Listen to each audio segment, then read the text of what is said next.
Paris. Belleville. Paris, Belleville. Belleville. Architecture. Belleville. Paris, Belleville. Belleville. École nationale supérieure d'architecture. École nationale supérieure d'architecture Paris-Belleville. Belleville.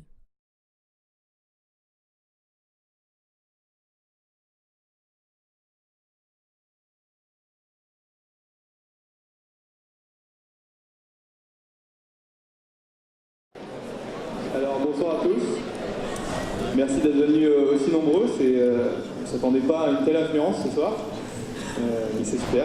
Donc s'il y a encore de la place un petit peu dans les rangs, on vous demandera de resserrer un petit peu pour permettre à tout le monde de pouvoir s'asseoir, mais je pense que je ne vois plus trop de place.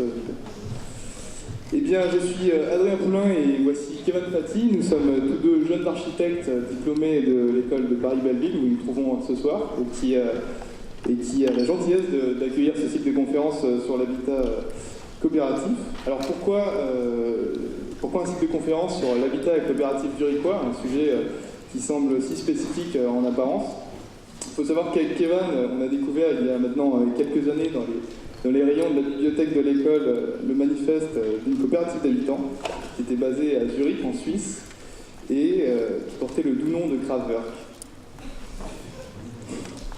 Le manifeste de cette coopérative avait été écrit 15 ans auparavant et annonçait la création d'un projet extrêmement ambitieux, à la fois solidaire, écologique et expérimental. Les bâtiments devaient intégrer une mixité sociale et intergénérationnelle, des services collectifs, une mutualisation des objets, un système d'achat groupé, etc. En somme, il avait tout d'un projet révolutionnaire, mais le livre ne disait pas réellement si le projet avait pu aboutir ou non. On s'est donc rendu sur place avec Kevin. Et c'est vrai qu'il est difficile de dire combien notre surprise a été grande quand on a découvert que le projet avait bel et bien été réalisé. Et de fil en aiguille, on a découvert d'autres réalisations à Zurich, toutes plus étonnantes les unes que les autres, jusqu'à réaliser que tout ceci avait finalement un nom, l'habitat coopératif. Donc l'habitat coopératif n'est ni du logement social à proprement parler, ni de la promotion immobilière. Elle n'est pas non plus l'habitat participatif que l'on connaît en France aujourd'hui. Les coopératives d'habitants est un système solidaire où les habitants empruntent ensemble aux banques pour financer la construction d'un immeuble. Ils sont propriétaires collectivement de leur immeuble et sont locataires de leurs appartements. L'idée n'est donc pas de concevoir son propre logement, mais bien de réfléchir collectivement à comment on veut vivre ensemble.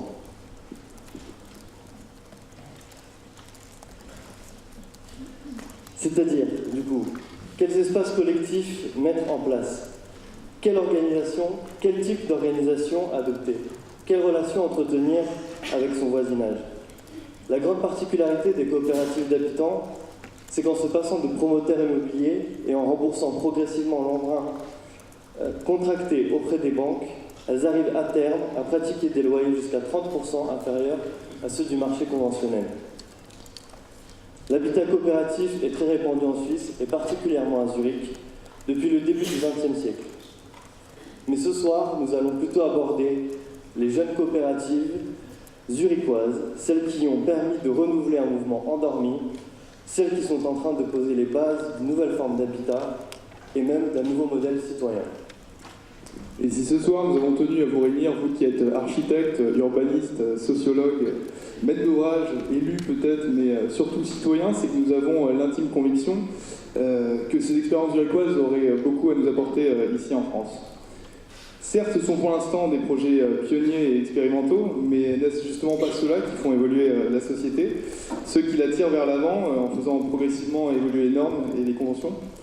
De tout ceci, j'en ai écrit un livre qui paraît aujourd'hui aux éditions Parenthèse, sous le nom de Choisir l'habitat partagé, l'aventure des Kraftwerk.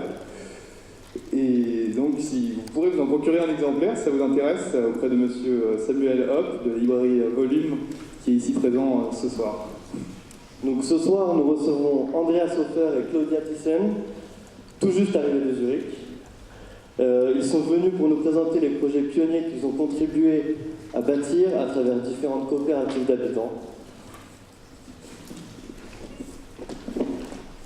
Claudia Thyssen, architecte indépendante, responsable de projet pour la coopérative Kraftwerk Ein.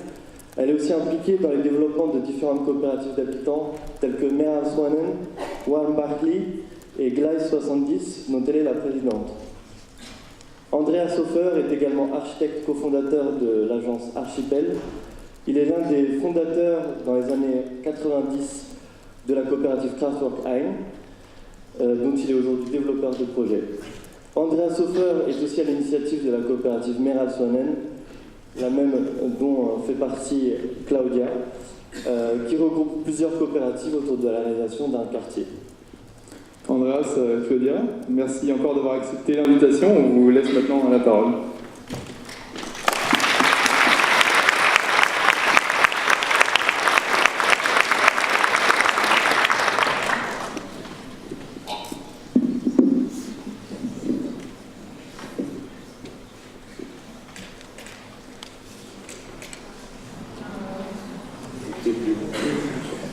Bonsoir, merci pour cette présence exceptionnelle qui démontre un intérêt à notre sujet. Ça me plaît beaucoup. Merci à Kevin et Adrien qui ont organisé ce cycle. Mes félicitations à Adrien. Son livre est vraiment très beau. C'est un grand travail, je peux juger ça parce qu'on a discuté beaucoup sur les projets et les sujets. Je vais commencer avec une petite introduction, une histoire brève du logement à Zurich, du logement coopératif. C'est un produit de l'industrialisation de la ville dans le 19e siècle. Vous voyez ici notre belle ville avec le lac de Zurich au fond, elle est montagne, très très schématiquement la division entre la colline des riches, la vallée des banques, et les projets qui sont plutôt sur les friches industrielles de la périphérie de la ville. Il y a 150 années, cette image, c'était celle la ville médiévale qui est en train de s'exploder, c'est les infrastructures ferroviaires qui ont tout ouvert la ville, et c'est les marais, c'est les terrains très très plats au long de la rivière Limmat qui étaient dès là les territoires de l'expansion et du développement de la ville. Un peu plus tard, on voit très bien les infrastructures énormes des chemins de fer qui étaient produits et agents de ce développement. Et on voit la ville fondatrice, Gründerzeit, avec une densité exceptionnelle, qui était une ville mixte où les travailleurs, les gens qui sont venus dans la ville, ont trouvé des logements très très étroits, chers, avec des problèmes hygiéniques. Et on voit le développement des usines, des fabriques qui étaient la source de ce développement. La ville a explosé de 30 000 habitants à 200 000 habitants dans une cinquantaine d'années. Alors c'est des taux de grandissement qui sont comparables avec les villes dans Sud-Est Asie aujourd'hui.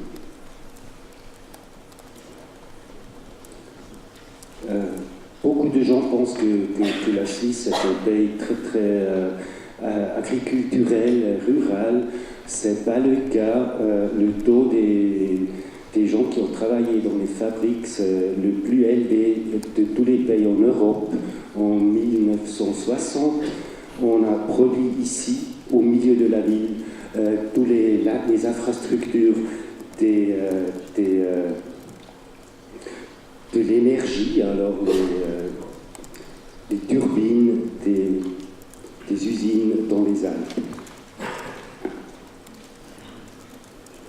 Naturellement, cette croissance a produit beaucoup de problèmes sociaux, a mené à des démonstrations politiques, à la fondation des partis socialistes et communistes. Les problèmes étaient tellement graves qu'en 1907, un référendum, une loi, a été acceptée par la population zurichoise qui a demandé à la ville de supporter la construction des logements sains et bon marché. C'était la loi. Et cette loi, la source, la chose initiale qui a mené à un développement assez complexe entre la ville, à un côté, et les coopératifs qui ont trouvé leur rôle dans les années 1910. C'est la première lotissement qui a construit la ville, c'est la ville de Zurich, c'est des lotissements, c'est des habitations communales. Et quelques années après, certains coopératifs ont été fondés, initialement surtout des coopératifs professionnels. Les gens qui ont travaillé chez les chemins de fer, les officiers de l'État, ont fondé leur propre coopératif. Et en 1916, la première coopérative ouverte pour tous, la coopérative générale, Allgemeine Baugenossenschaft Zürich, aujourd'hui la plus grande coopérative en Suisse, a été fondée. On a mené une discussion assez intéressante sur les typologies et l'architecture du logement des travailleurs. On a adopté les villes-jardins de l'Angleterre. On a essayé de produire des lotissements pas tellement denses comme alternatifs vers les quartiers au centre qui étaient extrêmement denses. On a aussi essayé de donner à toutes les familles un petit, quelques mètres carrés de surface agriculturelle pour produire un peu de légumes, pour avoir quelques petits animaux proches de leur logement. Dans les années 20, je dirais le cas spécial zurichois se développait. C'est la division de travail entre la ville et les coopératifs. Cette image le démontre très bien. La ville a planifié, elle a construit l'infrastructure, elle a construit les écoles, les hôpitaux, les bains, et elle a invité les coopératifs de produire le logement dans les zones développées. La ville n'a pas eu la force de le faire soi-même, c'était une interdépendance entre les structures politiques et les structures d'autogestion, on pourrait dire, un système très très connu en Suisse qui a été fondé dans les Alpes entre les paysans qui s'entraidaient pour organiser la transhumance et les structures un peu plus dures de l'agriculture suisse. Ça a été adapté dans un contexte urbain comme auto-support et autogestion des classes moyennes inférieures. Ici, on voit les infrastructures.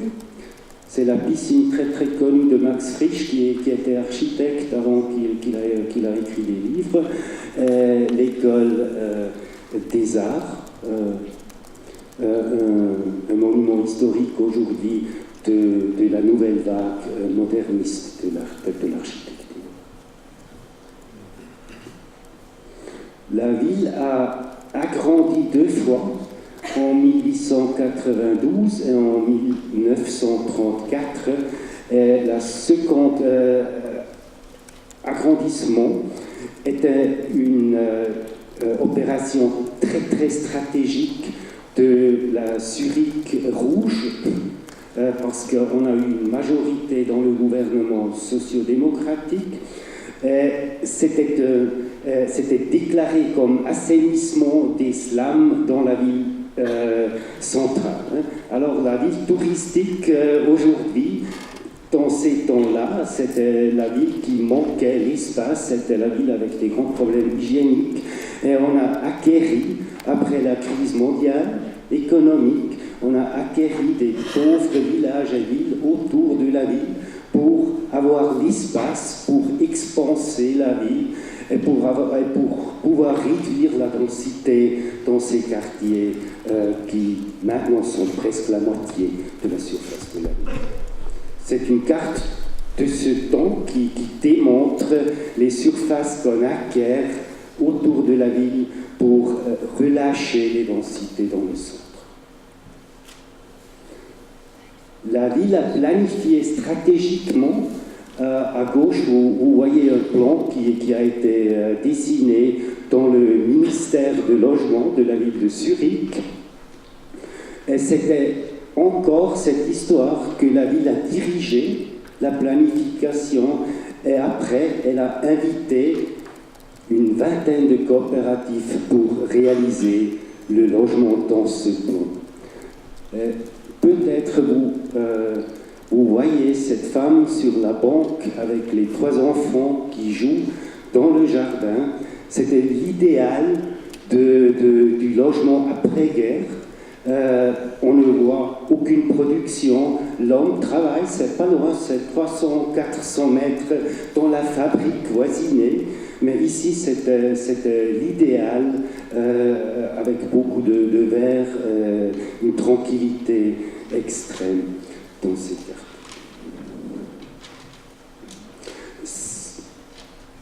Ce système est tombé dans une crise sévère après 1960-1962. La ville a été plus grande, alors niveau habitants, et dès ça, elle a perdu environ 20% des habitants. C'était un processus de désindustrialisation très très dur. La ville a perdu leur cœur productif. C'était aussi la mobilisation, les voitures privées qu'on a pu acheter, qui ont mené à une fuite de la ville dans la périphérie. Maintenant, nous parlons d'une agglomération qui s'étale presque de Genève à Zurich et qui a rempli cette Mittelland, le pays plat de la Suisse. Quand même que la ville a perdu 20% des habitants, on a une pénurie permanente de logements. On a une spéculation énorme dans les années 80 et ça a mené à des protestes, à des révoltes, à des démonstrations, surtout des jeunes qui ont demandé le right to the city, le droit à la ville, dans une ville qui était une ville très très traditionnelle, conservatoire, restrictif, pas de culture pour les jeunes, de plus en plus dominée par le système financier des banques qui ont pris le rôle de l'industrie avant.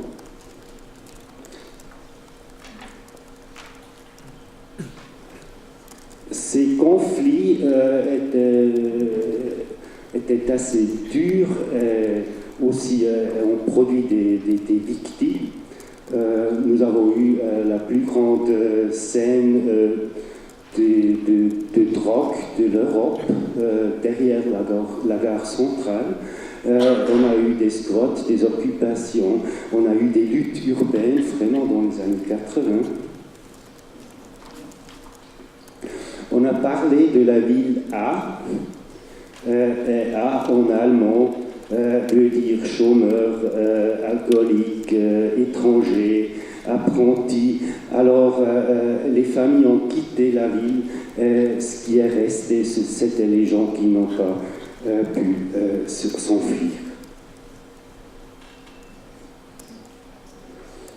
Et cette crise fondamentale de la ville, dans les années 80-90, a produit des tout petits organisations qui ont changé de protest à proactif, qui ont essayé d'améliorer, qui ont essayé de proposer des projets. D'abord, c'était plutôt protester contre la démolition des maisons existantes. Ça, c'est une coopérative nouvelle très très connue. C'était une lutte des années pour conserver ces maisons dans la ville, que la ville a voulu détruire pour un projet d'autoroute. Et à la fin de ces protestes, la ville les a vendues, les maisons, elle les a invitées encore que dans les années 20 de fonder une coopérative pour rénover, administrer ce lotissement.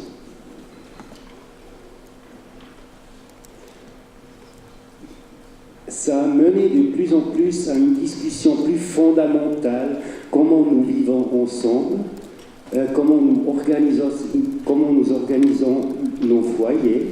À gauche encore, vous voyez une collectif, c'est 40 personnes qui vivent ensemble dans cette maison, dans les colocations. Au fond de cette image, vous voyez le foyer collectif avec une grande cuisine, avec le loyer que tu payes une infrastructure qui te permet de dîner tous les soirs dans ce foyer. C'était un mouvement assez vivant qui a acheté des maisons. S'il y a eu des possibilités, qui a invité les gens pour s'organiser, pour mettre ensemble l'argent, pour prévenir des maisons de tomber dans ce processus de spéculation. Et à droite, c'était une des premières constructions neuves d'une de ces coopératives nouvellement fondées dans les années 90.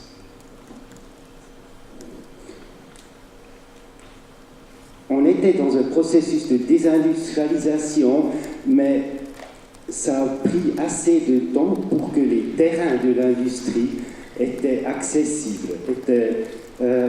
Vous voyez tous les ellipses blancs ici, ce sont des terrains industriels ou infrastructurels. Cette brochure était produite par la ville de Zurich. Elle a démontré ça à la MIPIM à Cannes pour attracter des investisseurs internationaux pour acheter ces terrains et réinvestir dans la ville de Zurich et transformer la ville dans une ville financière bancaire. Ça a encore mené à des protestes très fortes. Et maintenant, 20 années après, on est resté avec un compromis territorial, je dirais. Il y a eu ces développements, mais il y a aussi eu une chance pour des mouvements sociaux pour acquérir certains de ces terrains pour faire des projets. Et ce sont les projets que nous discutons ce soir.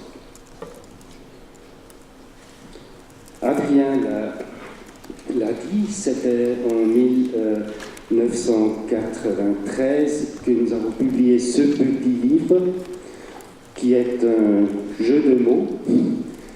Kraftwerk veut dire en français usine, mais Kraft c'est force et Werk c'est la chose qu'on fait. Alors on a joué avec la transformation d'une société industrielle dans une société pensante, mais qui fait quand même des projets avec une certaine force plutôt mentale que industrielle maintenant, et qui transforme la société dans une société post-industrielle. Maintenant, Claudia vous montre les produits de ces discussions. Merci.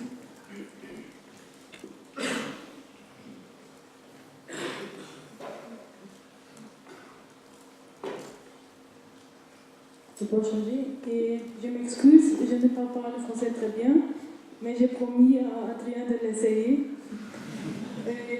But when it becomes too complicated, I switch to English. I hope this is okay for you also. Alors, merci pour l'invitation. Et je vais vous présenter les projets du Kraftwerk 1 et des Mehrheitswohnen. Ça, c'est le premier projet du coopératif au Zurich West, former place industriel. Et ça, c'était un projet plus grand que les autres projets Andreas a montés. Vous voyez les grandesses ici. Je ne vais pas les... C'est bon, non?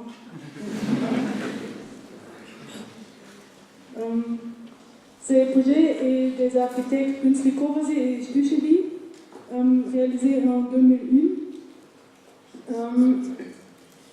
Et c'est 16 ans maintenant. Et aujourd'hui, naturellement, ce n'est pas comme ça. Mais la coopérative ne voulait pas réaliser seulement des logements, comme les coopératives traditionnelles, mais aussi offrir des espaces commerciaux et publics pour les quartiers. Et ici, c'est la situation rez-de-chaussée avec une infrastructure publique comme restaurants, coiffeurs et des espaces communs comme une maternelle, une bar pantoufle ou un petit magasin d'alimentation organisé par les habitants. Et il y a aussi une rue intérieure, ça vient de Le Corbusier. Au rez-de-chaussée, ça c'est un croquis pour le magasin Critica, vous connaissez, je pense. Et la majorité des espaces communs se trouvent ici au rez-de-chaussée. Et c'est un espace pour se rencontrer. Et ça, c'est le troisième étage, aussi avec une petite rue intérieure. Et la section avec un principe Adolf Loos, ce sont les salons sur relief. Oui. Vous voyez, non? This is because the building is very deep, so we have to bring light in, and then that's why we invented, or the architect invented these higher rooms. And also with this rue interior, you have like a Corbusier principle to organize the logement, the apartments. You see here how the access is working. But here, people complained a little bit. They liked the rue interior, but they said in these staircases, they are very narrow, so you cannot meet your neighbors very often, or by chance. So you can see in the next project what we did with this critique. Et le principe est toujours une grande variété d'appartements. Des appartements pour les jeunes seuls, pour les deux, pour les familles, mais aussi l'appartement pour un groupe comme communautaire très grand. Vous voyez ici la colocation suite pour 8 à 14 personnes, and they organize to themselves and live together in this kind of apartment. So this was something very new that this cooperative is now a bit famous for, that they really build very big apartments where groups of people organize their living together, and not like the traditional family apartments. So this is actually the apartment, can you say, where Andreas is living in. You find it in Critica as well. And you see here the apartment I used to live, we have a bit smaller salon. So you can imagine he was in the project, I was moving in later, so it is not one. But you see here there is a wide range of people living together So we have these young people, elderly people, and they're not family, but they're family by choice. So that's this new, you know this because you're students, but the new thing is that really people from with different ages live together like that. Ça, c'est le deuxième projet de Kraftwerk 1. It's Heizenholz, terminé au décembre 2011. C'est plus petit, 26 appartements pour 100 personnes. Et c'est une rénovation complète de 2 bâtiments des années 70, avec une construction nouvelle entre eux. Et conçu par les architectes Adrian Streich de Zurich. Et l'innovation, c'est l'espace commun, c'est une terrasse commune qui lie tous les appartements. Vous voyez la terrasse, et ça c'est l'espace où on se rencontre et on peut voir au salon des voisins. C'est pas typique pour la Suisse, non? C'est peut-être en Hollande, vous connaissez ça, mais pas en Suisse. Mais les gens, ça plaît. Et l'autre innovation, c'est l'habitation communautaire cluster, l'appartement cluster. Et c'est un appartement avec plus d'espace privé, un petit sanitaire et une kitchenette pour les personnes, mais c'est une colocation aussi. Et à droite, vous voyez l'appartement partagé traditionnel. And this was also, we invented this because there were a lot of elderly people who developed this project with us, and they were asking us for new kinds of forms of living together. But the elderly people often told us, well, I like to meet other people for dinner, but the bathroom is a bit too private to share, and I have a lot of stuff because I'm older, so I need a bit more private space. And you see here that the blue parts of the apartment, it's the private space, and the brown or green part is the common space that the people share. So they have to organize for living together, but this is working very well because you have the terrace first, where you meet the neighbors, then you have the common rooms where you meet the people you are living with, and then you have the private rooms in the back. And if you don't want to see the other people, you can vanish in your sleeping room. Yeah. So there's a picture from the beginning. Et puis, les Hunziker-Areal de Mehrheitswohnen, où la coopérative a réalisé un petit quartier. Le terrain, c'est amphithéose. Vous connaissez les cités, pardon. Et vous voyez, ils sont 13 bâtiments, 380 apartments. That's a very big project for Zurich. I mean, in Paris it wouldn't maybe be so big, but for Zurich, this is a big project. And the special thing about this project is that this is founded by the cooperative Mehrheitswohnen, who is founded by other cooperatives. So, in 2007, we were celebrating 100 years of cooperative housing in Zurich. And then some people like Andreas had the idea of realizing a new project, like an experiment for the cooperative housing sector. And then we were joining a lot of different traditional and new cooperatives, and they were thinking about this project. So I can show you later some details about the process. And you see, what was very important is that we built infrastructure for the city, because this is at the edge of the city, it's not in the city center.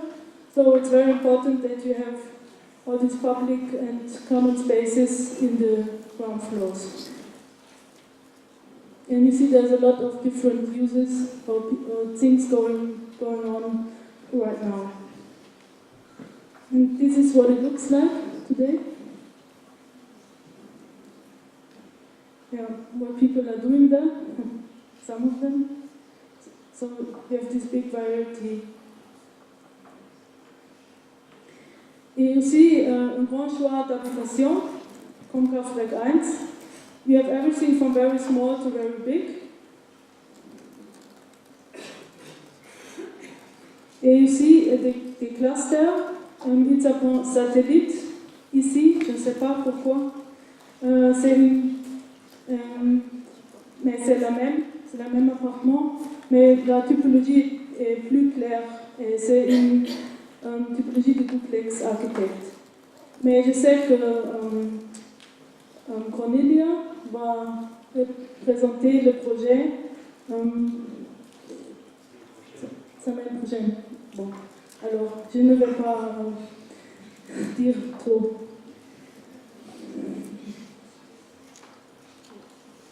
Et quelque chose,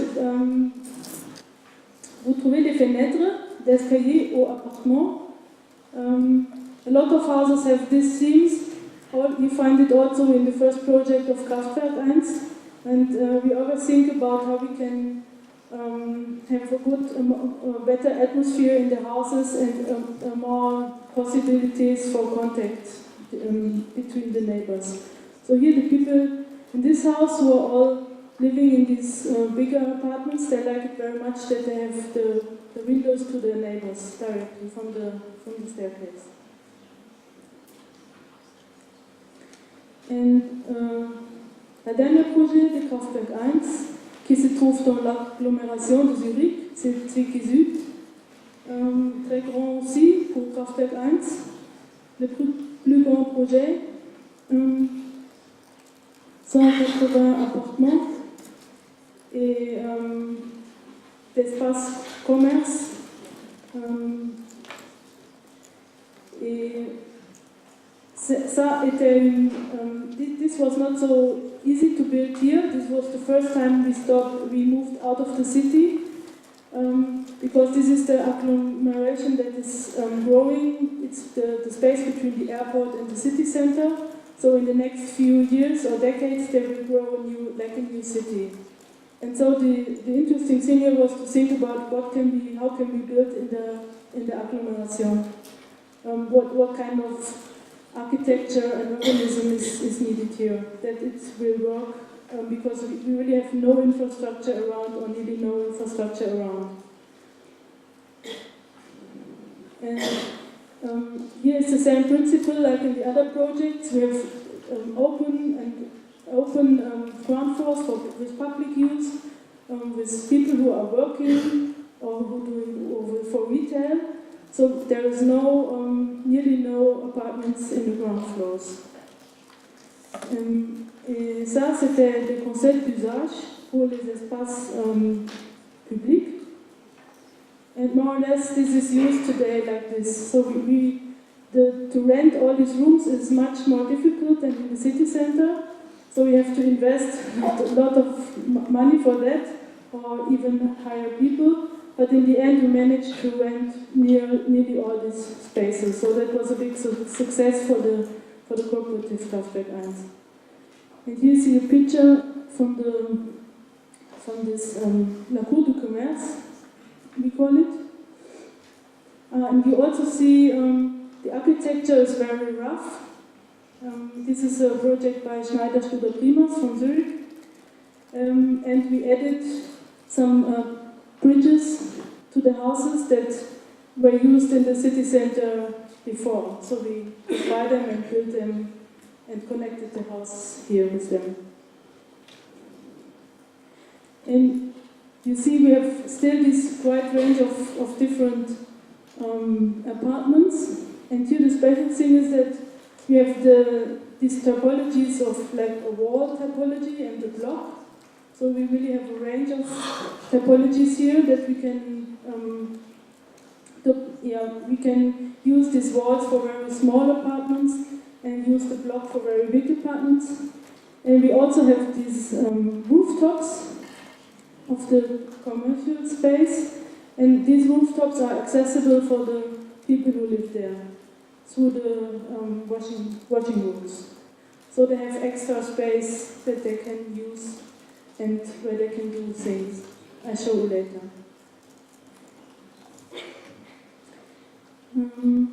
Yeah, and a picture of the cinquième étage. Et nous avons évalué les expériments des autres projets et développé des appartements partagés. Et ici, I show you some apartments that we built here in Zwickau Süd. Of course, we had a lot of normal apartments for single people, for families, but I think it's more interesting if I show you the special ones. So this is a mix between cluster and traditionnel. You see in the south the cluster typology, the more private space, and in the north the single rooms. So here a group of 14 people is living together. Here's a picture of the apartment.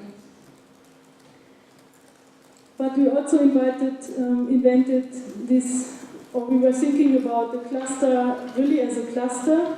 So we had an apartment that is in two houses. One part is in the block, it's just some rooms and a big common space. And the rest is in the other house, in the wall type.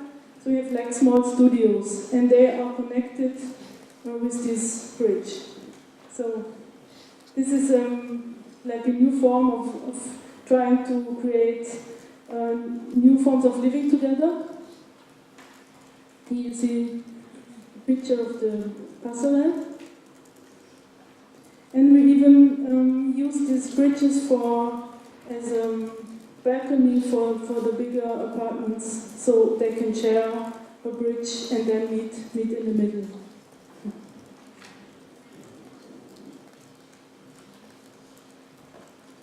And I think this is an important point for Kraftwerk 1, that now we have the experience of nearly 20 years.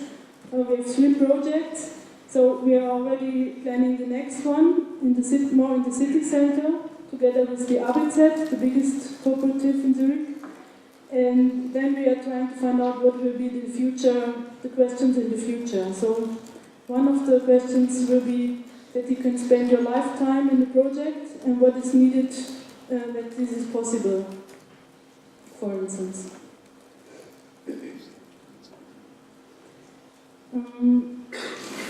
And we also have, as we are a very young cooperative, Kraftwerk 1, founded in the 90s and founded by a group of people who wanted to do something together, there's a long tradition of this participation processes in our projects. And so we could develop our projects with the people who would maybe live there later or maybe not, but who had been interested in helping us developing this project. So in the first project, the Hartum, the people already were used to, they knew each other from the beginning, from the process, and so they were used to discuss things together, to organize themselves. And one thing that is quite important is that you pay rent, but you also pay, it's called spirit. I don't know the English or French word. It's not spirituel, it's like, I don't know, you know, idéal. Taxe de solidarité. Taxe de solidarité.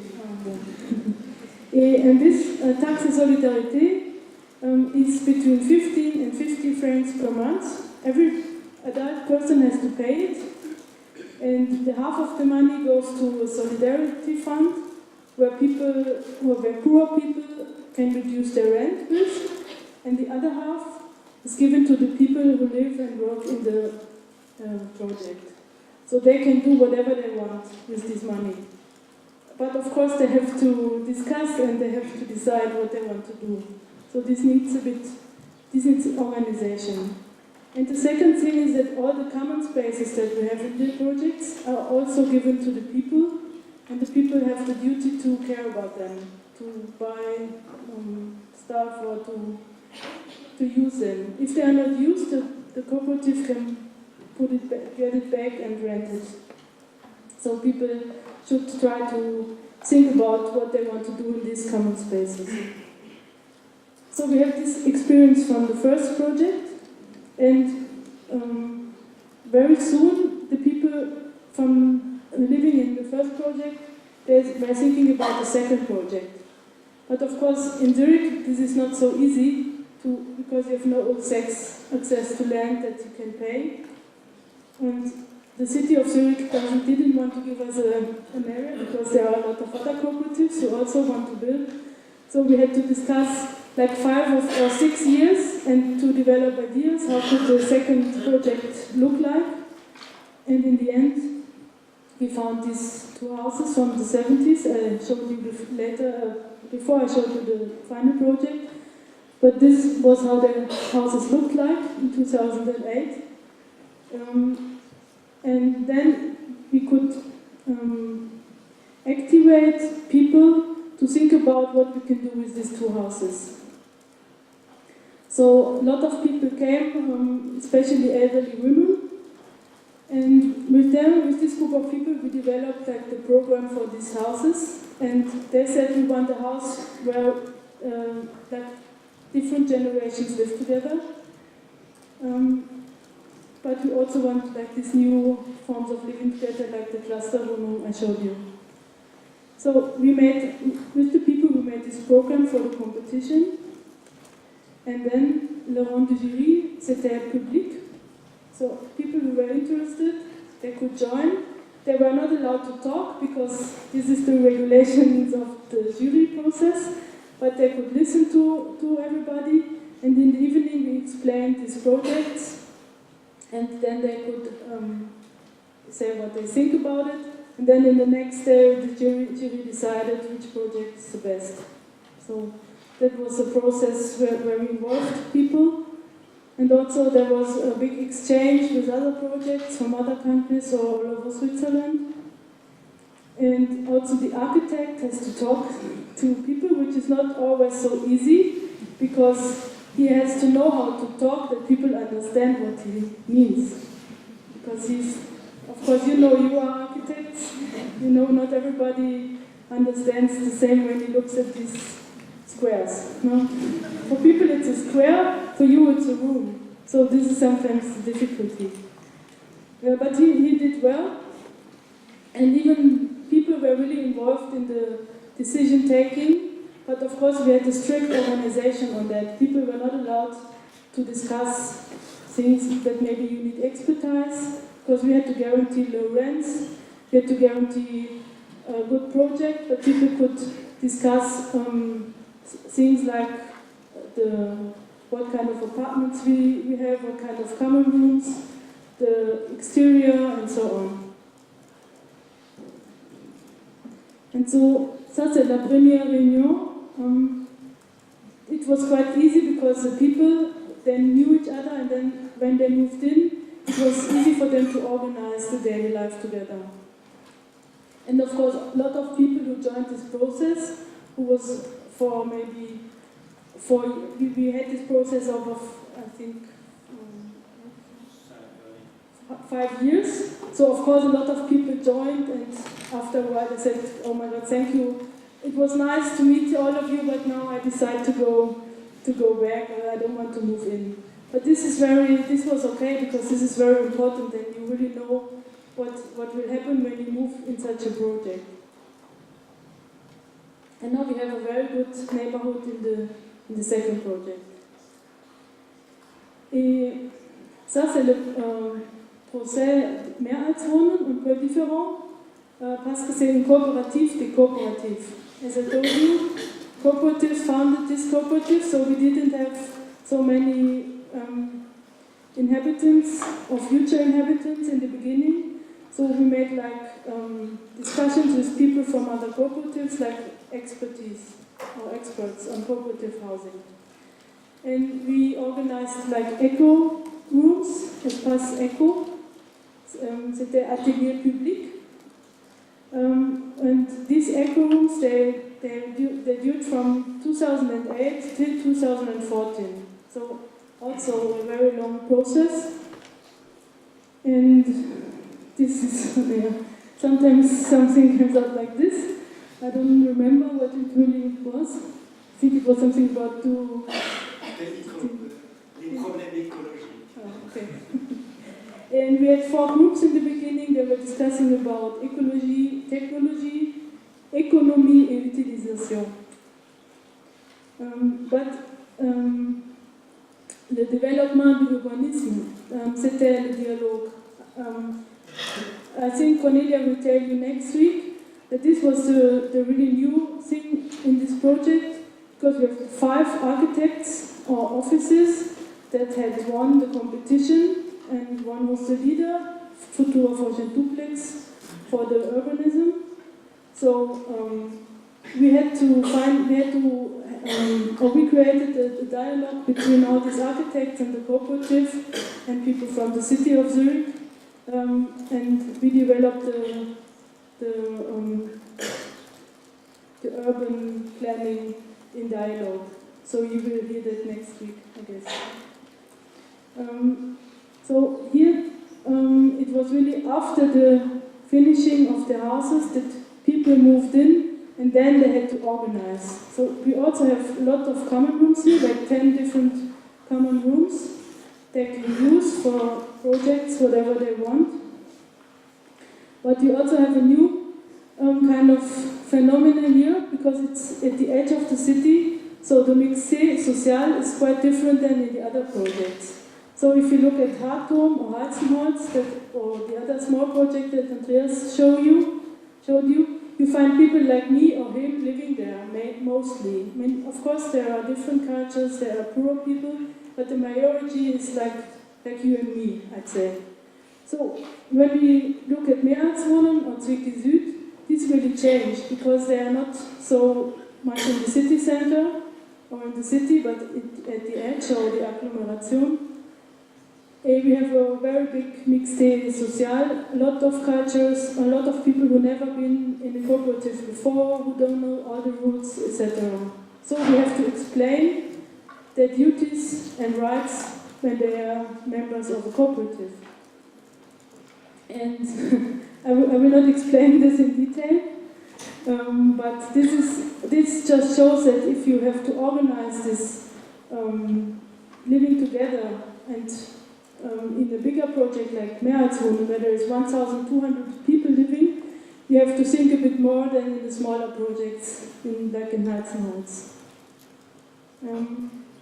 But even here, les habitants participants, the people really, they liked it, and they said, okay, we take this offer, we will use the common rooms, we will do projects. So right now we have like 35 groups who are doing projects at Mehrheitswohnen.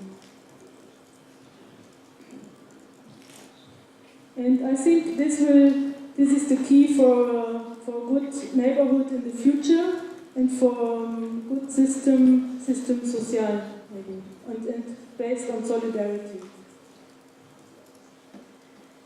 And now the last project of Kraftwerk, Zwickau Süd, as I told you, this is the agglomeration or the banlieue, Zurich. And here we have, there were not so many people coming when we invited them for the process. So we had the questions, how can we build up a community here? How can we do this outside the city or at a place like this? And the architects, Herder Studer Primas, they also won a competition, and they proposed something nice. They said we are building a very rough structure, and people can build onwards later. So when they move in, they can put on other things like you see here in the picture, but of course we are in Switzerland, nice idea, but not so easy to do. But anyway, we really wanted to invite people to organize, and then to think about what they can change with their environment or in front of their apartments. So, but you see here we have really good mixture, and we had to explain a lot, and they had to discuss a lot. And in the end they found out, for example, this is one example, that they want more green at the facade. So we said, okay, this is a good idea, so you can do yourself. We have some budgets reserved for this. The cooperative supports all these ideas. And yeah, now you see 1 year later, the architecture really has changed already. So you see, even if you just have some clothes outside or something on the balcony, you can see people living here, and this makes it more lively, I guess.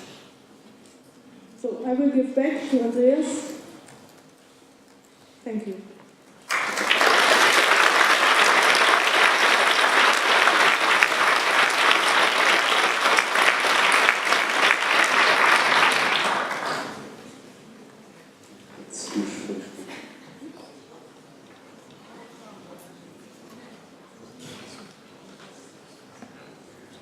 Alors, je vais conclure cette présentation multiculturelle avec des chiffres durs pour que vous compreniez le système financier et juridique de nos projets.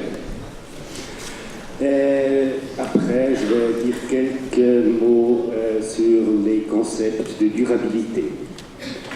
Que pour comprendre un peu la France et la Suisse, si nous comparons des francs suisses avec les euros, c'est pas seulement les 15% de différence, c'est vraiment, ça double. Alors les salaires, les coûts, tout ça, c'est environ double en Suisse qu'en France. Ça, je vous démontre avec le moyen revenu équivalent qui est calculé par Eurostat, qui est exactement le double en Suisse. Nous sommes un pays des locataires, et surtout dans les villes. Dans la ville de Zurich, c'est plus que 80%, plus que 90% de tous les logements sont des logements locatifs. Alors la propriété privée n'existe presque pas, c'est seulement certains villas de luxe. Nous avons un quart de tous les logements locatifs qui sont de l'intérêt public, comme nous disons.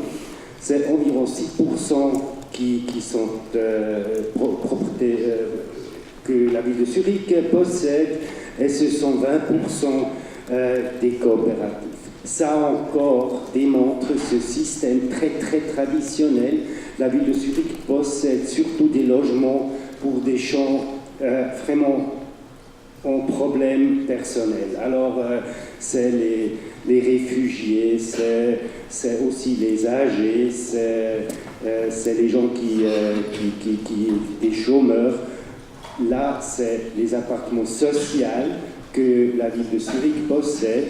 Et les coopératives, ce sont des entreprises indépendantes qui sont aidées par la ville, mais pas subventionnées. Il n'y a presque pas des appartements subventionnés là. Alors la ville de Zurich épargne énormément d'argent en aidant les coopératives de faire eux-mêmes leur appartement. C'est un système assez intelligent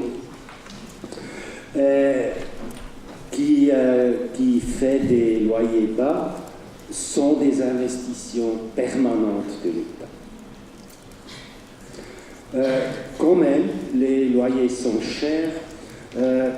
Ce sont les prix moyens d'un appartement que je vous montre ici pour que vous pouvez comparer. Si tu veux louer un appartement maintenant sur le marché libre, c'est double, triple ces prix. Nous avons un stock qui est assez à bon marché, même dans le marché privé, mais les logements que tu peux louer maintenant, c'est beaucoup plus cher. Nous avons 4 000 à 5 000 francs par mètre carré pour construire. Je crois que c'est encore double le prix en France. Le salaire minimum d'un maçon de 20 années, c'est 5 700 francs. Salaire minimum.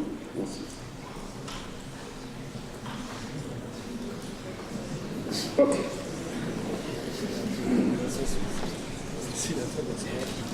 C'est que 3 slides comme ça que je vous montre.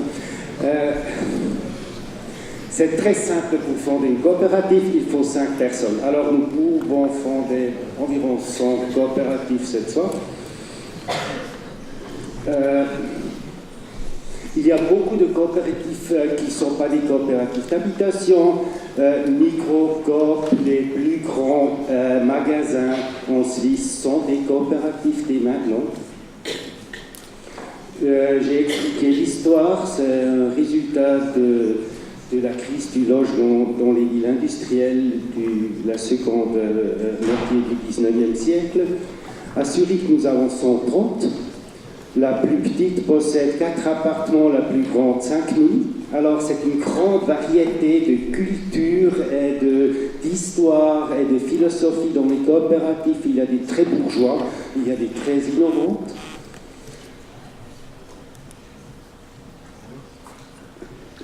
Tu deviens membre d'une coopérative en achetant une action, un part social. C'est normalement 500 francs, 1000 francs.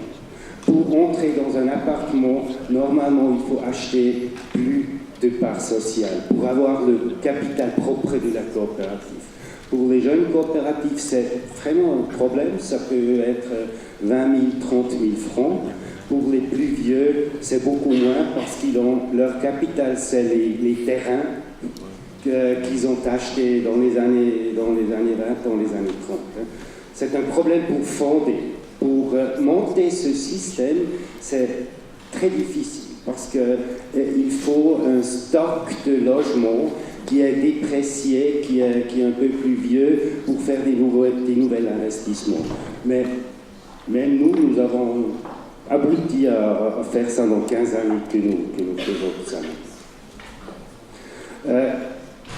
Nous ne sommes pas subventionnés, mais c'est un contrat entre la ville de Zurich normalement et les coopératives. On a certaines règles, et la règle la plus importante, c'est que les coûts sont les propres coûts du logement. Il n'y a pas de profit, il n'y a pas d'argent qui est pris.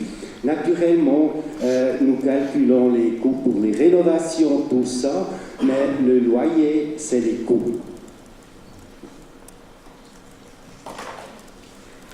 J'ai dit, les coopératives traditionnelles, c'est un système, je vais vous montrer, qui produit des loyers bon marché avec le temps. Si nous construisons un bâtiment nouveau, les prix, c'est le même prix que dans le marché privé, mais en épargnant, en payant les hypothèques, les prix baissent.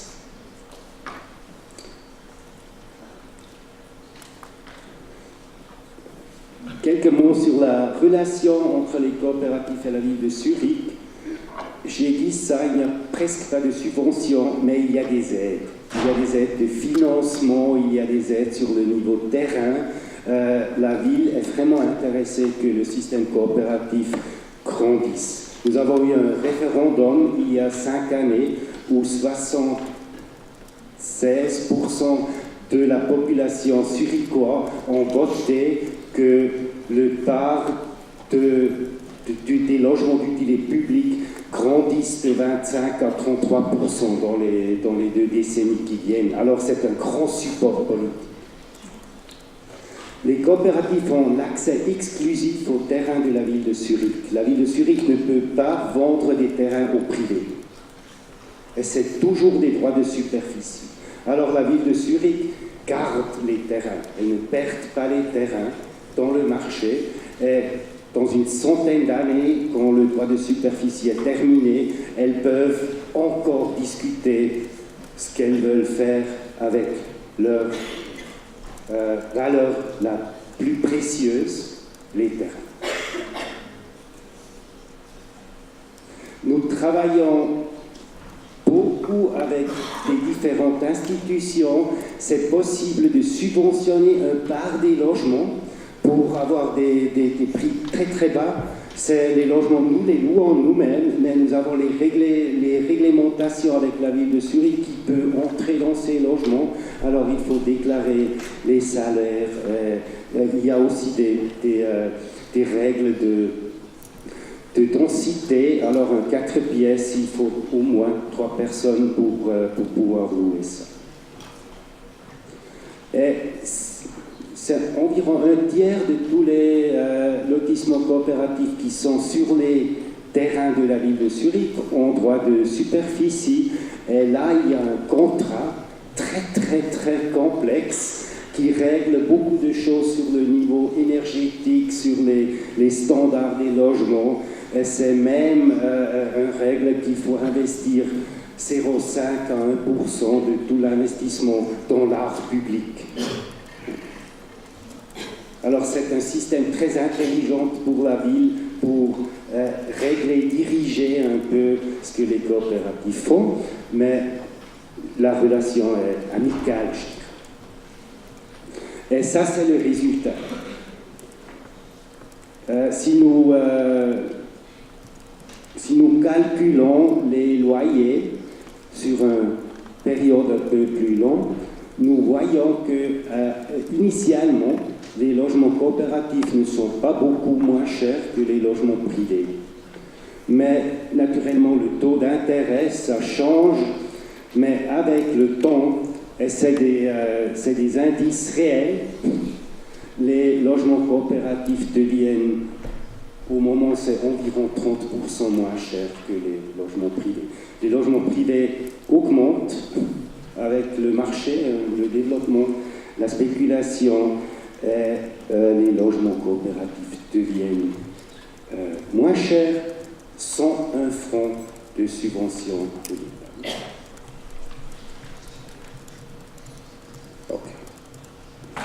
Parce que les investissements que nous faisons sont vraiment de long terme, la question de la vie de nos lotissements est très importante. Nous faisons vraiment de recherches sur la durabilité des constructions, nous cherchons des constructions qui gaspillent moins d'énergie, l'écologie, et de cette notion d'investissement long terme, une des raisons les plus importantes dans nos projets. C'est des calculations de Meereswohnen, très dans une phase du début. On voit que nous investissons énergétiquement, nous investissons dans la construction environ la moitié que la maison va consommer dans sa vie.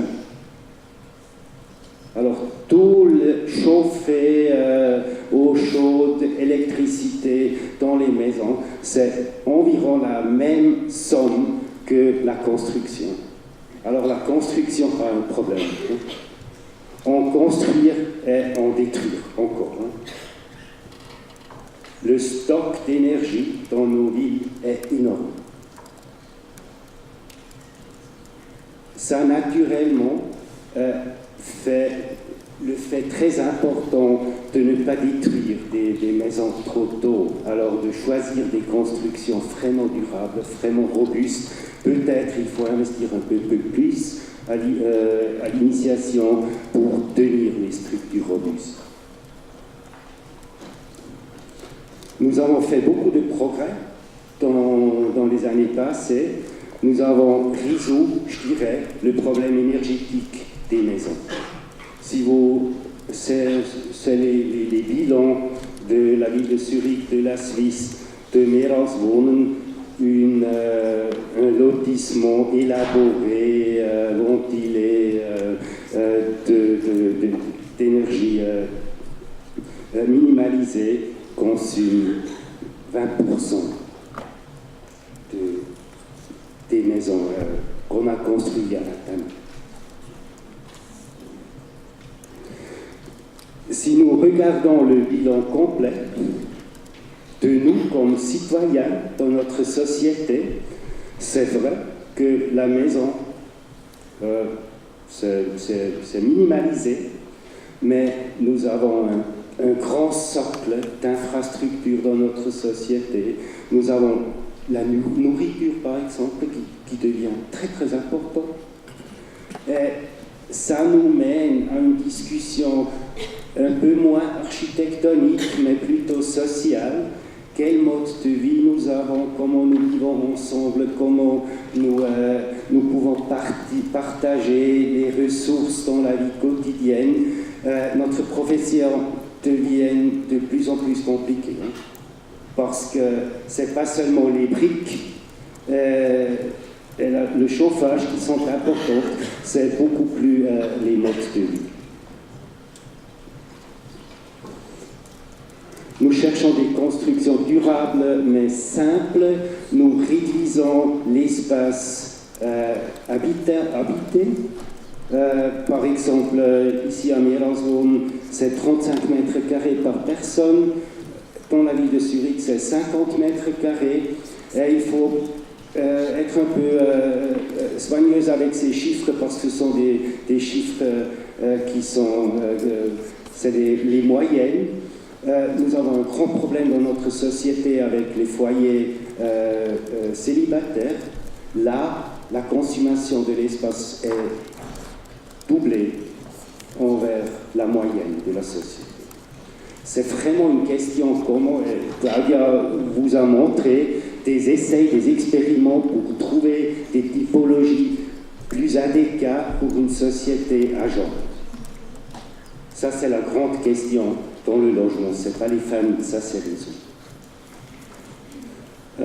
Vous avez voyé peut-être que nous faisons des maisons grandes.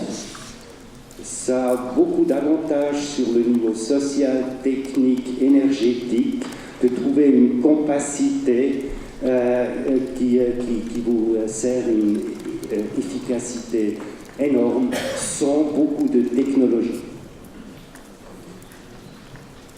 Nous cherchons des nouvelles règles d'une construction durable. Je crois que les maisons que nous trouvons ici dans les rues de Paris sont une possibilité de vivre dense et riche dans une ville. Et maintenant, il faut trouver une telle durabilité dans notre société beaucoup plus technologique et beaucoup plus compliquée. Nous avons fait beaucoup de recherches dans ce projet. Nous avons construit tous les systèmes de ventilation sur le marché européen pour avoir des chiffres. Normalement, les architectes, ils construisent les maisons et après, ils s'enfouissent. Personne ne s'occupe vraiment des structures mécaniques de plus en plus compliquées que nous avons construit avec nos ingénieurs. Et là, nous faisons vraiment de la recherche maintenant dans le lotissement habité. Nous faisons tous les années un bilan écologique. Nous essayons d'apprendre et d'améliorer les systèmes techniques. Ça, c'est la machine qui chauffe le lotissement de 370 appartements pour 1200 personnes. C'est la puissance d'un Audi Q7 avec une voiture. Vous chauffez le quartier. Et ça, naturellement, au contraire, nous fait réfléchir de la mobilité dans notre société. Alors, si tu as pour les 370 logements, 370 voitures, tu n'as pas beaucoup risqué.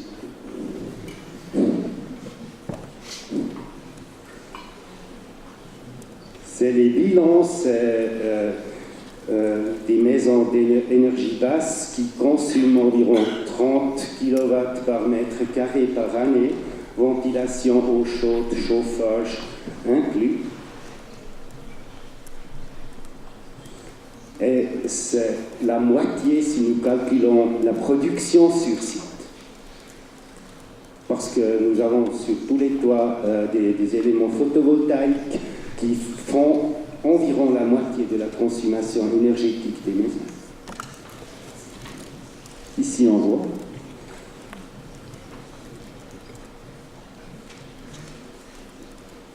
Nous cherchons des systèmes un peu plus complexes. En Suisse, c'est une grande discussion de la société 2000 watts. Alors, c'est pas seulement le chauffage, c'est la mobilité, c'est la consommation de l'espace. Et 2000 watts, c'est un tiers de la consommation moyenne dans notre société. Alors, c'est dans notre... dans la loi, la constitution zurichoise, c'était aussi un référendum, nous avons décidé de réduire la consommation énergétique sur un tiers dans les décennies qui viennent. C'est un grand liste. Je termine, ce sont les résultats de ce projet Merazone. Alors, le rouge, c'est ce destin de 2000 watts, et le bleu, c'est ce que nous avons fait avec ce projet sur le niveau construction et mobilité. C'est pas la nourriture, c'est pas les voyages, c'est pas le consomme quotidien, mais avec les maisons et la mobilité, nous pouvons contribuer à une société durable avec les techniques que nous avons développées dans les années passées. Je crois que c'est le fin. Ça a beaucoup de faire avec communication, avec discussion avec les gens, avec une synthèse de technologie, d'intelligence sociale et de choix à l'expérimentation. Merci.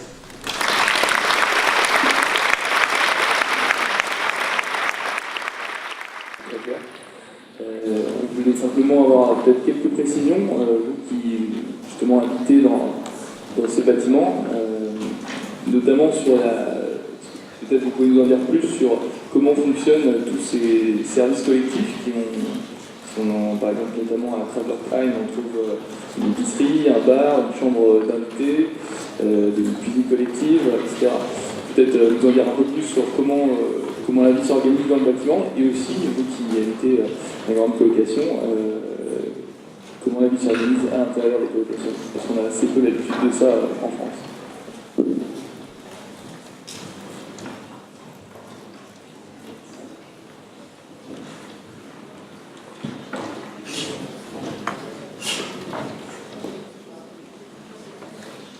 Okay, I talk something for the apartment, how the people organize. So the special thing is that, and Andreas will tell in French the rest. So. And the special thing about these big apartments is that they are rented to the whole group. So the cooperative does not choose each person who is living there, but the people have to organize in the beginning.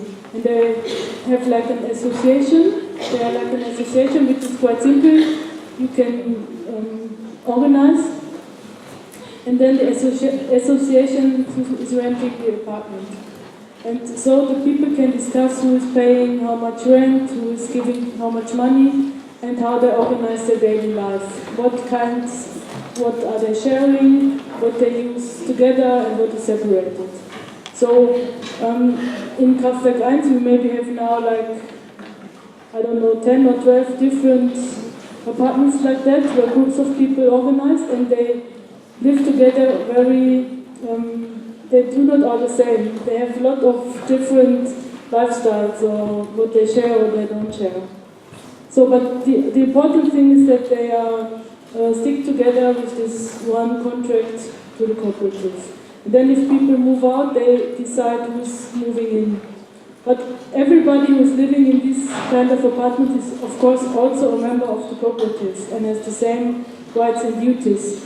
So the idea behind that construction is that it is much more simple, because otherwise when a person is moving out, you have to change the contract with the cooperative, and so the contract is always the same and the people decide themselves. Sur le niveau des infrastructures de la coopérative, il faut des ressources sociales, ça nous avons. il faut d'espace.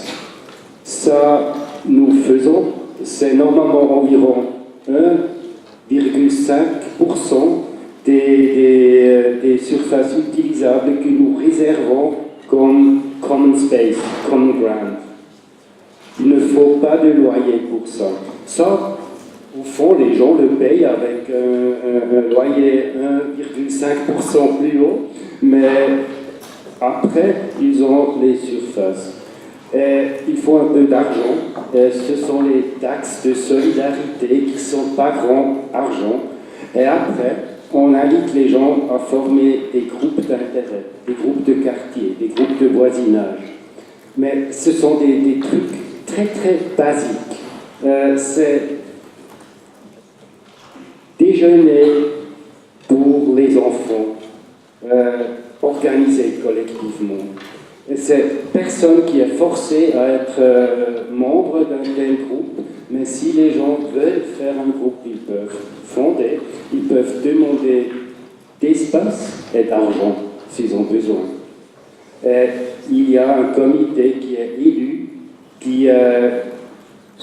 où on peut s'adresser et qui essaye de faire possible les plus projets que possible. C'est un système assez dynamique, ça peut changer s'il y a des idées qui ne fonctionnent pas ou des travaux qui ne sont plus actuels, on peut changer le projet. Chez Leerlandswonen, c'est la dimension du projet qui est vraiment. Nous avons un hôtel, il y a une réception de cet hôtel, et cette réception est aussi la réception pour tout le monde qui habite là. Si tu as un problème, si tu veux chercher un clé pour une salle communautaire, c'est toujours ouvert, c'est toujours accessible. Nous avons 65 nations avec beaucoup de langages différents que je ne parle pas, par exemple. Alors les gens, ils peuvent venir, on essaye avec les enfants de traduire, de les aider. Je crois que c'est assez simple, il faut penser comment on peut résoudre les problèmes quotidiens de notre société.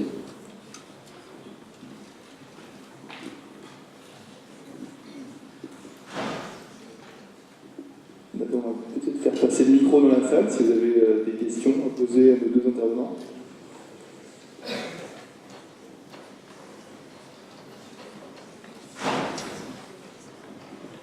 Bonsoir, merci beaucoup pour cette présentation. J'ai beaucoup de questions, mais j'en ai choisi deux principales. La première, c'est comment est-ce que vous choisissez les résidents, si c'est le cas? Quelle est la manière dont les personnes qui vivent ensemble sont choisies, sont sélectionnées? Et la deuxième, c'est pourquoi ceux qui choisissent de partir, quand c'est le cas, le font? Pourquoi les gens partent?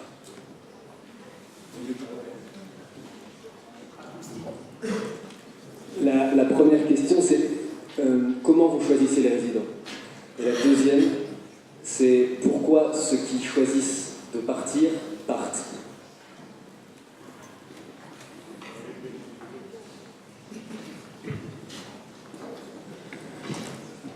Alors, dans le processus du projet, les gens discutent aussi sur la mixité. Et normalement, nous décidons sur des critères. C'est lors d'une assemblée générale, normalement, que nous votons sur les critères de la communauté future. Alors, c'est égalité entre femmes et hommes, c'est mixité des âges, c'est mixité de riches à pauvres, par exemple. Nous voulons toujours certains gens qui veulent s'engager dans les projets, mais nous voulons aussi des gens qui ne veulent pas s'engager dans les projets. Nous ne sommes pas des îlots, des verts rouges écolos. Nous sommes société normale. Et si on a décidé sur les principes, on peut choisir une commission d'allocation de logement. Tout le monde applique et la commission décide sur les principes qu'on a décidés avant, collectivement. Quels sont les principes? Quels sont les principes, rapidement?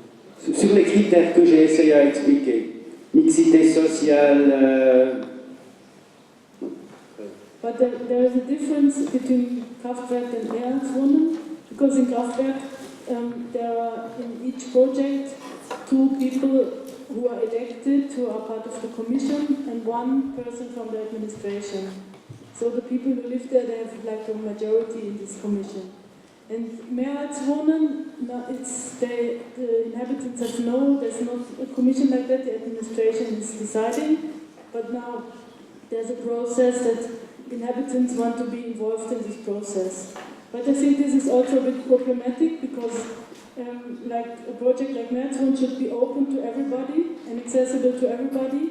And if you can imagine, when you choose, you maybe choose someone you maybe know and nobody knows that you know him, or someone quite similar to you. So this is a discussion that is going on in this project, who is deciding in the end who is moving in. And why people move out, that's quite a big range of reasons. Nous sommes une société très très dynamique en Suisse. Ça a beaucoup à faire avec le grand taux de location. Alors c'est environ 5 à 6 années, je crois, la durée moyenne d'une location. Alors toute la société zurichoise déménage tous les 5 années. C'est énorme. Ce sont des raisons personnelles, ce sont des raisons financières, ce sont des raisons professionnelles. Les gens, ils quittent. Et s'ils quittent, ils sont rendus tout le capital qu'ils ont investi. La personne qui vient paye ses suites, si tu pourrais dire. C'est aucun problème, c'est 3 mois que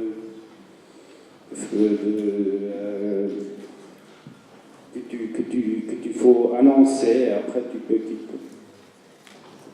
Ce ne sont pas des questions d'intimité. C'est pas à cause de problèmes d'intimité ou de choses comme ça. Il y a toutes les raisons. Il y a aussi des gens qui trouvent trop gênant, peut-être, qui ont eu des autres expectations. Il y a des gens qui ont expecté plus, et il y a des gens qui ont expecté moins.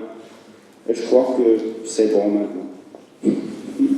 Alors c'est toujours, on peut pas faire les choses pour frais pour tout le monde. Mais nous faisons de recherche sociale, les gens sont très contents. C'est une grande liberté envers un marché capitaliste qui est vraiment, vraiment problématique, où tu n'as aucun droit, où tu n'es jamais demandé. C'est vraiment une liberté que les gens, la majorité des gens perçoivent comme valeur.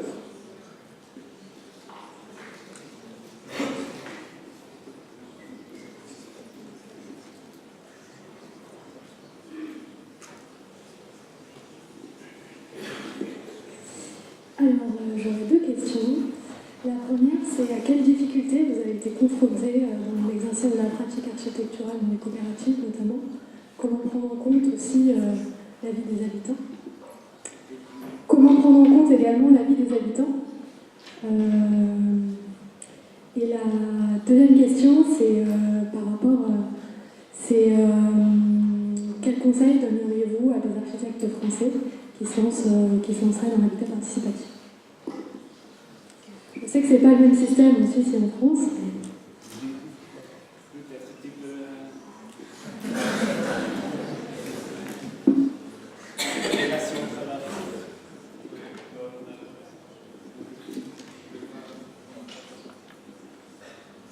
Je pense que, pour répondre plutôt sur la deuxième, je suis moi-même architecte, donc si on trouve la réponse, c'est vrai que ça serait chouette, mais je pense que surtout le problème aujourd'hui, c'est qu'il n'y a pas forcément les conditions pour exercer et pour réaliser ce type de projet. C'est d'ailleurs l'objet de notre 3e conférence qui sera justement sur la possibilité d'importer ce type de modèle zurichois en France, parce qu'il nous semble qu'il y a quand même un certain nombre de leviers avant à actionner, et certaines fédérations, notamment la Fédération française des coopératives d'habitants, a commencé à aller dans ce sens, et donc à faciliter l'apparition de projets coopératifs. Mais voilà, pour l'instant, après... Et la première question était...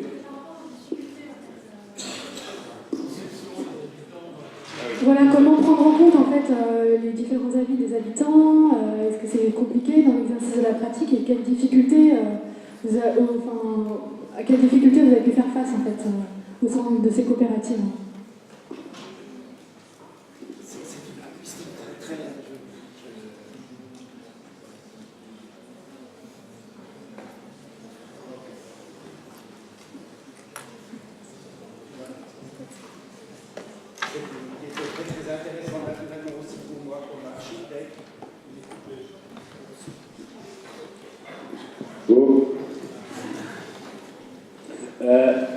Nous faisons vraiment de recherche avec les gens, dans les discussions, nous cherchons des nouvelles typologies.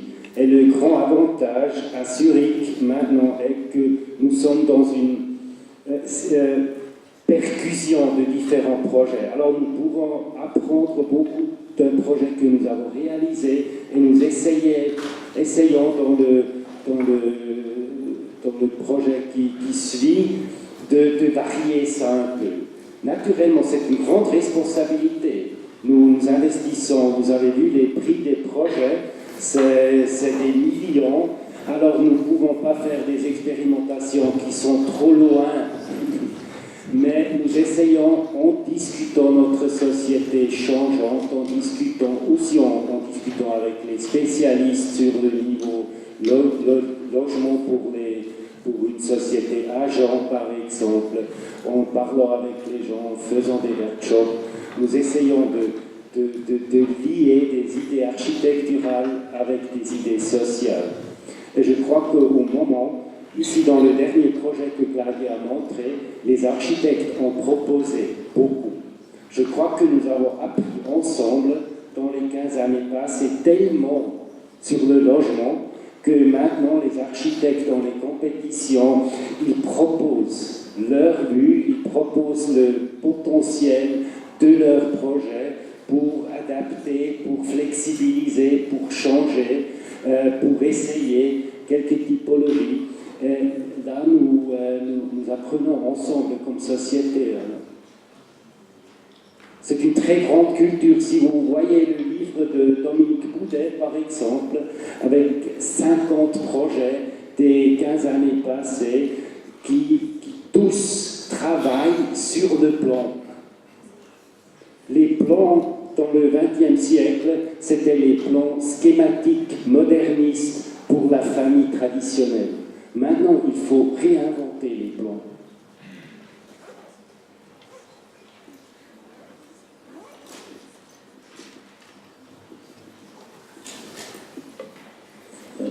Merci pour cette belle présentation. J'ai une question, je suis content que ce ne soit pas la première question, parce qu'elle est un petit peu politique, mais pas du tout polémique. J'ai compris, grâce à votre présentation du contexte historique de Zurich, pourquoi d'abord ce genre d'initiative me plaise depuis que j'en ai pris connaissance, mais il y a toujours eu aussi une sorte de malaise ou quelque chose que je n'arrivais pas à identifier, qui me gênait un peu dans ces processus d'accession à la propriété. Et grâce à votre présentation, j'ai compris ce qui se passait. Alors, on comprend l'impact et la corrélation entre l'évolution du contexte économique et politique et l'innovation, et l'impact qu'il a sur l'innovation architecturale. Mais est-ce que vous, en dézoomant de cette situation que vous vivez évidemment tous les jours et que je trouve de toute façon positive, est-ce que vous arrivez à être critique et à vous demander s'il n'est pas regrettable pour les architectes qu'ils fassent preuve sans cesse d'inventivité, de créativité pour pallier à des situations politiques et économiques qui sont assez déplorables et que vous avez un petit peu formulées là lors de votre réponse à votre dernière question liée au capitalisme. Désolé pour la longueur de la question. Est-ce que, alors pour résumer, est-ce que c'est pas regrettable que le capitalisme force les architectes à faire preuve de ce type de créativité?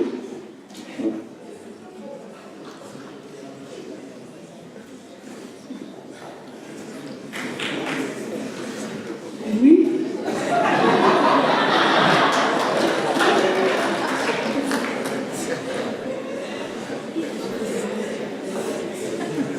Nous faisons des projets réformistes, on pourrait dire. Je crois qu'on a eu des architectes qui ont voulu changer la société avec leur architecture. Et ça pose aussi des problèmes. Je crois que ce ne sont pas les architectes qui doivent changer la société parce que leur responsabilité, parce qu'ils ont une influence directe envers la vie quotidienne de leurs clients. Je crois qu'il faut être très très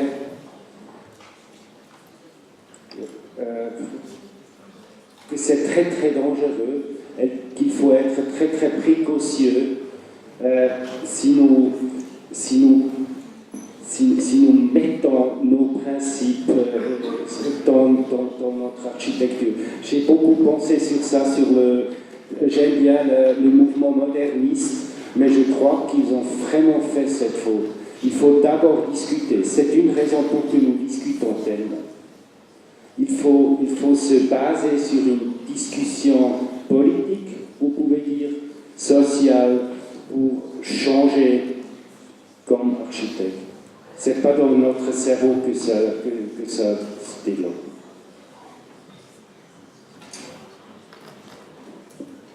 Je vais peut-être prendre juste une dernière question, parce qu'on a un peu dépassé le temps imparti. Je ne sais pas si quelqu'un veut s'exprimer. Faire le tour.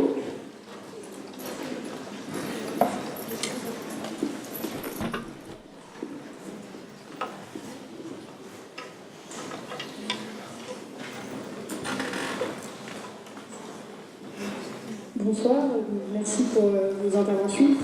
Moi j'avais une question, donc à l'origine du projet, est-ce que vous aviez senti une sorte de besoin sociétal, une demande de la population, ou est-ce que vous avez devancé cette demande?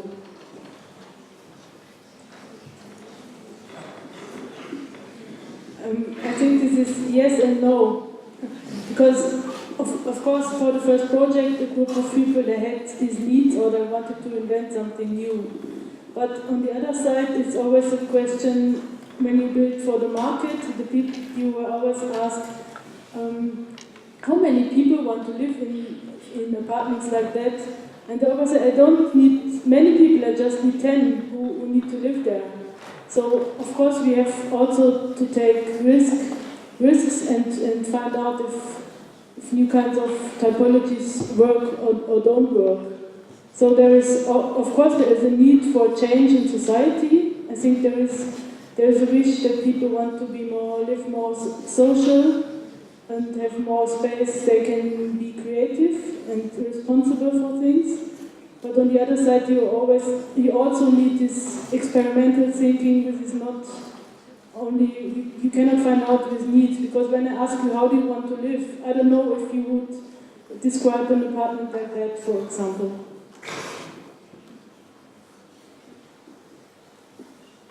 Encore une question?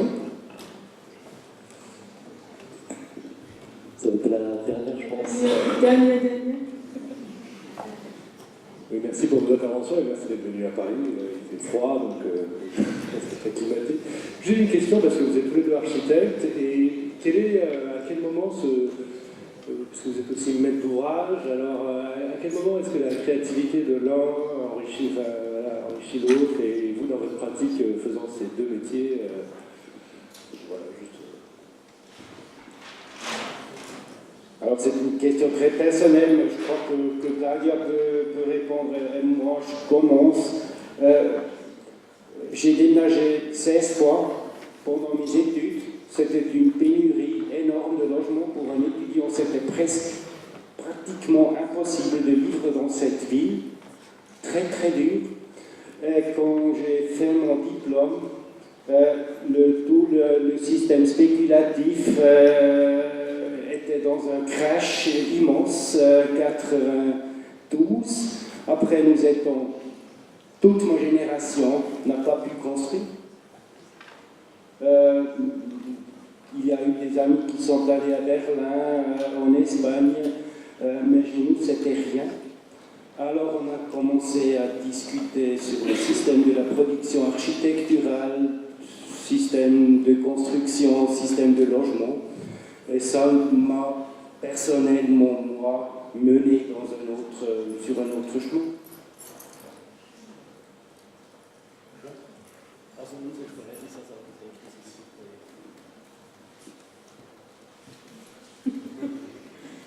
Yes, and I think it's really, I finished my studies in the late 90s, and I studied in Germany. There was also like a crisis for architects, you couldn't find a job, so I went to Switzerland.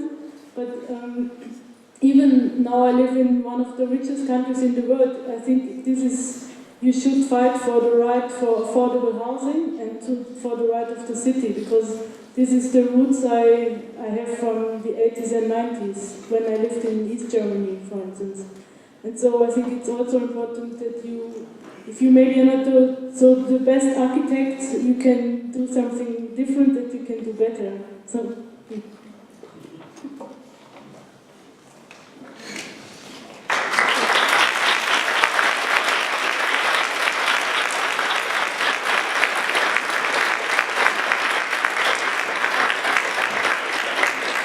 Il y a d'autres questions maintenant. On propose de se retrouver dans quelques minutes dans la galerie juste à côté pour un petit apéritif offert par l'école. Si vous voulez en savoir plus sur les coopératives d'habitants, je vous rappelle la sortie de mon livre Choisir l'habitat partagé, l'aventure des graveurs, qui revient justement sur l'histoire de la coopérative des Kraberkheim, son histoire, donc son évolution, son montage, son architecture et la vie à l'intérieur des bâtiments. Donc j'ai interviewé les fondateurs, les architectes et les habitants de cette coopérative. Et on se retrouve du coup dès la semaine prochaine, lundi 26, même heure, 19h30, ici même, pour recevoir Cornelia Gliessel de l'agence Future Approche et Pascal Müller de l'agence Müller-Sigrist qui viendront parler des projets de Karl Grete et de Générationnel qu'on a abordés ce soir. Merci beaucoup pour votre participation. À la semaine prochaine.